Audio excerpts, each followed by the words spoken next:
अच्छा जी, बिस्मिल्लाहिर्रहमानिर्रहीम। Chapter number 5, it's country for मी। इसका क्वेश्चन नंबर 1 हम पढ़ेंगे। Analyse the text of its country for me and gives one example. ठीक है। ऑफ फैक्ट्स, एक मिसाल देनी है फैक्ट की, एंड ओपिनियन और ओपिनियन की, राय की, ईच। ठीक है, दोनों की एक टेक्स्ट के अंदर में से आपने मिसाल देनी है। आंसर है जी facts means truth that really. Facts का मतलब है सच जो कि वाकई तौर पर हो, एक्सिस्ट जो वाकई में एक्सिस्ट कर रहा हो, मौजूद हो। While opinion means exist while opinion में ये रिपीट हो गया। ओपिनियन मीन्स अ व्यू और जजमेंट, एक व्यू है जो और जजमेंट है। ओपिनियन का मतलब अबाउट समथिंग, किसी चीज़ के बारे में। In the text it's country for me मजमून, it's country for me the sentence, उसमें जो जुमला है जूज अटेंड्स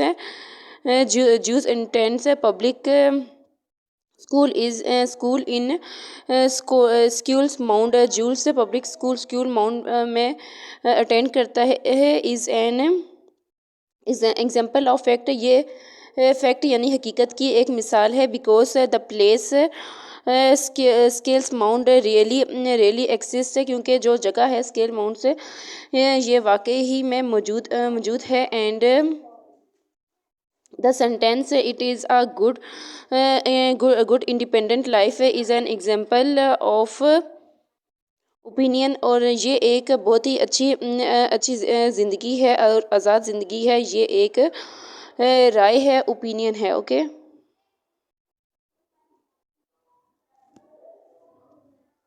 ठीक है जी। नेक्स्ट हमारे पास है जी हो coherence and कोहिशेंट is achieved in अ ऐसे इलस्ट्रेट विद एग्जाम्पल। ठीक है, कोहिरेंस और कोहिशेंट इस मजमून में कैसे इलस्ट्रेट है, आप एक मिसाल के ज़रिए बताएं। तो आंसर है जी coherence means the coherence is different ideas or paragraph to the main idea of the text, जो question means the question coherence का मतलब होता है कि वो कोहिरेंस जो कि मुख्तलिफ जिसमें मुख्तलिफ आइडिया हो पैराग्राफ के अंदर, जो कि मेन आइडिया हो टेक्स्ट का। while some cohesions in the grammatic unity and the smooth flow of the idea at sentence level, the text of the lesson is coherence, because all the paragraph contribute to the main theme of the text, the dignity of hard work, the while the writer has also used many coherence devices, like however, moreover, similarly, it is in order to achieve cohesion in the text. Okay, simple wording में है। Cohesion किसको कहते हैं, जो कि paragraph के मिलाते हैं, जैसे कि होएवर, सिमिलरली, जैसा कि। ठीक है, अगर आपने नोट करना है तो रजिस्टर पे आप नोट कर लें। ठीक है, कोई वर्ड आप मुझसे मिसिंग हो गया, आपको समझ वीडियो में नहीं आई तो ठीक है। नेक्स्ट हमारे पास क्वेश्चन नंबर 3 है। Explain significance of the title its country for me and its contexts to the theme of the lesson. ठीक है, तो इसका आंसर है जी क्वेश्चन नंबर 3 का, the title of its country for me is very significant because the whole lesson is about a country or a rural life. The theme of the lesson is hard work. जो मजमून का theme है वो मेहनत पर है. And dignity of labour, जो और मज़दूर की मशक्क़त मेहनत पर है. एज जूल्स, जैसे कि जूल का स्टोरी में बताया गया है, द मेन करेक्टर, जो कि ख़ास करेक्टर था, इन द सैम्पल, नमूने के तौर पर, ऑफ हार्ड वर्क, मेहनत का, एंड डिग्निटी ऑफ लेबर, ठीक है, जो कि मज़दूर का एक सिंपल शो कर रहा था. हु लव्स कंट्री लाइफ, जो कि कंट्री लाइफ को लव करता है. Therefore we can say that the title of the lesson has a very close connection.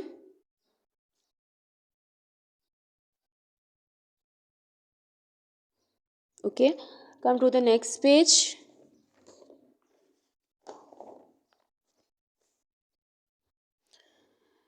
Connection with the theme of the lesson, ठीक है. इसलिए हम कह सकते हैं कि जो थीम है वो टाइटल को कनेक्ट कर रहा है. अगला हमारे पास क्वेश्चन नंबर 4 है जी. Describe Jules treatment of Lambie and Jessica, जो कि उसके छोटे कुत्ते का नाम था और वो भेड़ के बच्चे का नाम था, ठीक है. And small dog, what does his show. तो जो जूल्स ने का जो ट्रीटमेंट था, जो उसने स्मॉल डॉग को और जो लेम्बी को ट्रीट किया था, वो क्या चीज़ जाहिर करता है, ठीक है. वो यही जाहिर करता है ना कि वो एक्सपर्ट था जानवरों में. तो इसके इंग्लिश में हम आंसर क्या देखते हैं. जूल्स ट्रीटमेंट ऑफ लेम्बी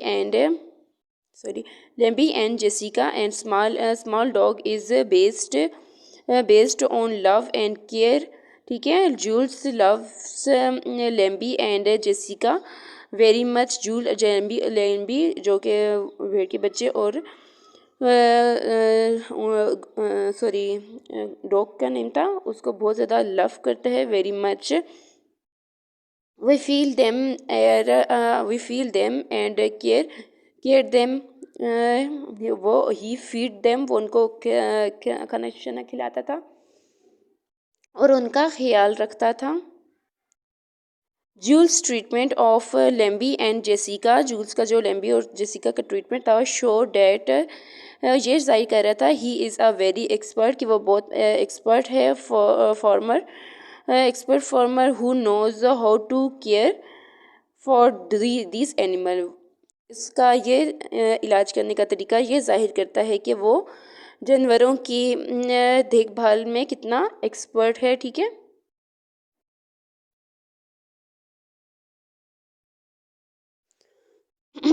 ओके, हमारा नेक्स्ट क्वेश्चन नंबर 5 है जी. Compare and contrast your daily routine with that of Jules. तो आपने अपनी डेली रूटीन जूल्स की रूटीन के साथ कंपेयर करना है इस क्वेश्चन में. How would you rate the motivation level of your doing work with that of Jule, ठीक है. आपने अपनी मोटिवेशन लेवल को बयान करना है जूल्स की मोटिवेशन लेवल के साथ. तो आंसर है जी, Jules daily routine is totally different from me. Jules की जो डेली की रूटीन है वो मेरी रूटीन से मुख्तलिफ है. Routine because my routine because he works very hard, क्योंकि वो सख्त मेहनत करता है. ऑन द फॉर्म्स खेतों पर. केयर्स फॉर एनिमल्स, जानवरों का ख्याल रखता है. एंड हेल्प्स, और वो मदद करता है. एवरीवन, हर एक की. My routine is not as busy as Jules, मेरी रूटीन घर की जो रूटीन है रोज़मर्रा की वो इतनी मसरूफ़ नहीं है जैसे कि जूल्स की है. Because I do not work on forms, में फॉर्म्स पर काम नहीं करता. I spend more times in in study में ज़्यादा से ज़्यादा वक्त गुजारता हूँ। एंड प्लेइंग क्रिकेट, और मैच खेलता हूँ, क्रिकेट खेलता हूँ। I sometime help my family. I think that Jules motivations level is very high. मैं ये समझता हूँ कि जूल्स की मोटिवेशन लेवल जो कि है वो मेरी मोटिवेशन लेवल से ज़्यादा हाई है। ठीक है। अच्छा, क्वेश्चन नंबर 6 है जी, what skills one is required to learn if he want to be a full fledged farmer. तो किसी इंसान में कौन सी स्किल्स होनी चाहिए उसको किसान बनने के लिए? तो आंसर है जी, if one wants to be a full-fledged farmer, one must have many skills. One must be a mechanic, उसको माहिर होना चाहिए मैकेनिक, मशीन चलाने का, ऑपरेटर, हाउस बैंडमैन, मतलब ख्याल रखने वाला हो वो,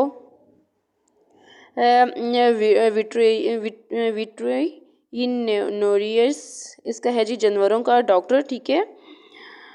और एग्रीकल्चरल एंड बिजनेसमैन। ठीक है। और वो एक डॉक्टर भी हो, जानवरों का ख्याल रखने वाला भी हो, मशीनें उसको चलानी भी आती हों, और वो उसको बिजनेस चलाना भी आता हो। ठीक है।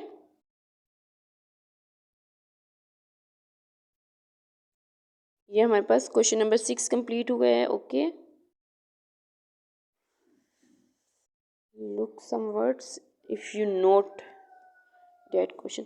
अच्छा, our next question is question number 7. In what way does Jules play the role of an adult? ठीक है। जूल्स अब इस प्ले में क्या रोल प्ले कर रहा है? ठीक है। तो आंसर है, although Jules is a teenager but he does the work of an adult. बेशक जूल्स एक नौजवान और या बच्चा होता है, जवान लड़का होता है, नौजवान, लेकिन वो बड़े बच्चों की तरह का काम करता है। When he becomes back from school, जब वो स्कूल से वापस आता है, ही डज डेली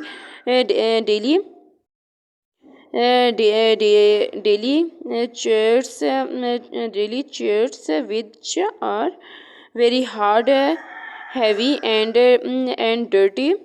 जैसे वो स्कूल से बाहर आता है तो वो अपने डेली का काम करता है, डेली का, जो कि बहुत ही बुरा और मुश्किल और मुशक्क़त वाला काम है।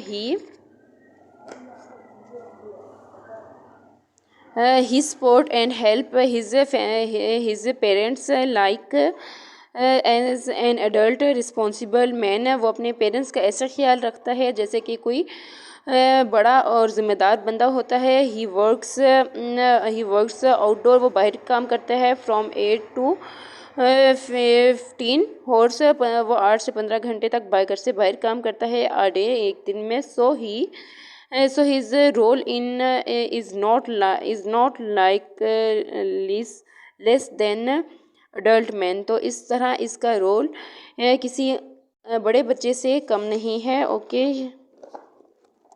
it was our last question. Please like, subscribe my channel if you like my videos, and comment में पूछें अगर आपको कोई बात मुझसे समझ नहीं आई।